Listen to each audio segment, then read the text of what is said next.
Alguien tuvo enorme éxito convenciendo al gobierno de que esto merecía una rectificación. Eso es lo bueno. Ahora lo malo.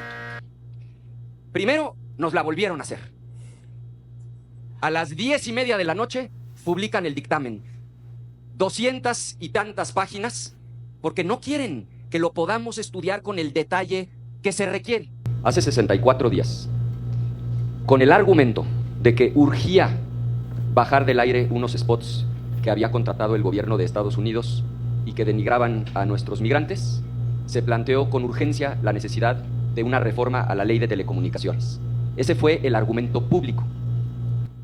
Nos entregaron el dictamen cerca de las 10 de la noche y nos convocaron, todo esto hace 64 días, a las 10 de la mañana para aprobar esa supuesta reforma urgente, que porque había unos spots del gobierno de Estados Unidos que se estaban transmitiendo en las televisoras mexicanas.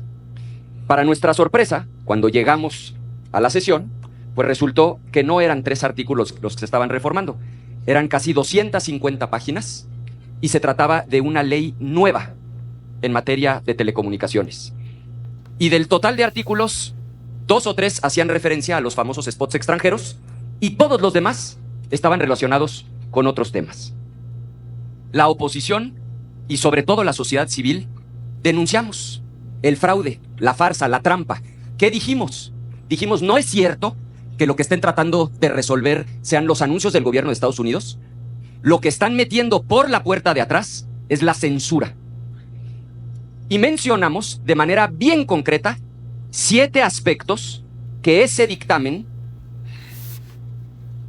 claramente contenía y que eran o violaciones a la privacidad o francos actos de censura. ¿Qué se nos dijo en ese momento?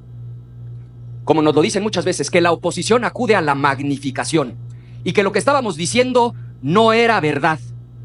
Nada más que los últimos 64 días se encargaron de darnos la razón. Porque lo que ahí dijimos, y están las grabaciones, fue que el 109 le iba a permitir a un fulano, hoy Pepe Merino, mañana como se llame al que nombren ahí, bloquear cualquier plataforma digital. ¿Y qué dijeron? Dijeron que no era cierto, que estábamos leyendo mal el artículo, que se refería a plataformas comerciales para aquellos casos en los que no hubieran pagado sus impuestos. Eso dijeron. Hoy reconocen que teníamos razón. Tan lo reconocen que ya no existe el artículo 109. Segundo punto que señalamos. Dijimos que era muy delicada la censura previa para los contenidos extranjeros y que esto iba a implicar que inclusive un noticiario como el de CNN estuviera sujeto a censura previa. Dijeron nuevamente que estábamos acudiendo a la magnificación y que no era cierto. Bueno, pues los últimos 64 días se encargaron de darnos la razón, porque ya se eliminaron los artículos 201 y 202 que establecían la censura previa, incluyendo a noticieros como el de CNN. Tercero, dijimos que violaba el capítulo 18 del TEMEC y que esto iba a meter en un problema severo a la economía mexicana. Lo señalamos con toda claridad, ahí están los videos. Dijimos, los artículos 56, 57 y 58 violan el TEMEC. Nos acusaron de catastrofistas y dijeron que estábamos magnificando. 64 días pasaron y el tiempo nos dio la razón, porque ya no existen el 56, 57 y 58, ahora son el 78, 79 y 80, y están redactados en términos que ya no son violatorios del capítulo 18 del TEMEC. Señalamos como el asunto más grave el que se estaba concentrando de manera brutal el poder en una supuesta agencia, pero que en los hechos era concentrar el poder en una sola persona. La iniciativa le daba a una sola persona todas las facultades del regulador, no solo las de política pública, incluyendo otorgar y revocar concesiones. También nos acusaron de extremistas y de magnificar. Estos 64 días nos volvieron a dar la razón, porque ahora lo que se está planteando es que esa persona, es decir, la agencia, ya no tenga las facultades del regulador y que sea ahora un órgano desconcentrado, colegiado, el que asuma las facultades del regulador. Hasta aquí, 2 conclusiones. La primera, celebrar que de algo sirve la voz de la oposición, porque aunque no tengamos los votos para ganar en el tablero, sí podemos señalar errores, desviaciones, pero también reconocer que alguien hizo un esfuerzo serio por convencer al gobierno de rectificar en estos 4 puntos a los que me he referido. Alguien tuvo enorme éxito convenciendo al gobierno de que esto merecía una rectificación. Eso es lo bueno. Ahora lo malo. Primero, nos la volvieron a hacer. A las 10:30 de la noche publican el dictamen.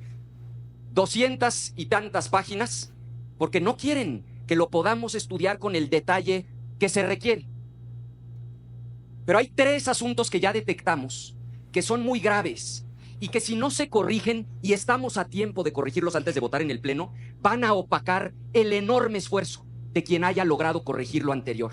Y me quiero referir de manera puntual a esos 3 problemas.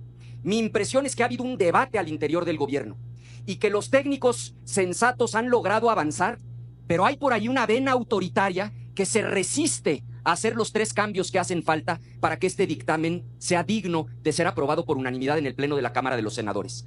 Primero, el registro de usuarios de telefonía móvil. Lo traían en el artículo 8, fracción 64 y en el 160, fracción cuarta.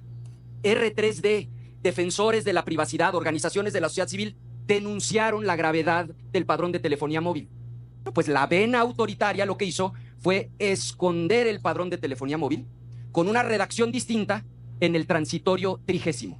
Si ustedes leen el transitorio número 30 de este mamotreto, van a ver que ahí está el padrón de telefonía móvil. No quiere ceder la vena autoritaria. Segundo, el artículo 160 permitía al gobierno, a través de la agencia, tener acceso a la geolocalización en tiempo real, sin orden judicial, de cualquier dispositivo móvil.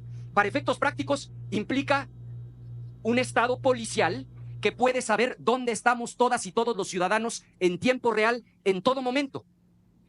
No lo eliminaron. Lo único que sucede es que ya no está en el artículo 160. Es un artículo prácticamente idéntico que ahora es el 183. La única diferencia es que ahora quien le pide a los concesionarios la geolocalización en tiempo real ya no es la agencia, sino la comisión. Pero insisten en tener acceso a la geolocalización de los ciudadanos en tiempo real sin orden judicial. Y tercero, la facultad de suspender transmisiones. Esto significa que si está saliendo en la televisión o en el radio algo muy crítico que le molesta al gobierno, con el actual artículo 10, fracción 53, alegando derecho de las audiencias, pueden suspender la transmisión. Este es un problema muy grave porque la Corte ya lo había declarado inconstitucional cuando solo se refería a audiencias infantiles. Ustedes van mucho más allá. Primero, no observan que la Corte lo declaró inconstitucional, pero además ya no solo aplica la suspensión de transmisiones cuando viole derechos de audiencias infantiles, sino que lo dejan abierto a derecho de las audiencias y se queda la propia comisión con la facultad de emitir los lineamientos que establezcan con puntualidad, concluyo y gracias por su tolerancia, presidente, qué implica la violación a los derechos de las audiencias. Termino como empecé.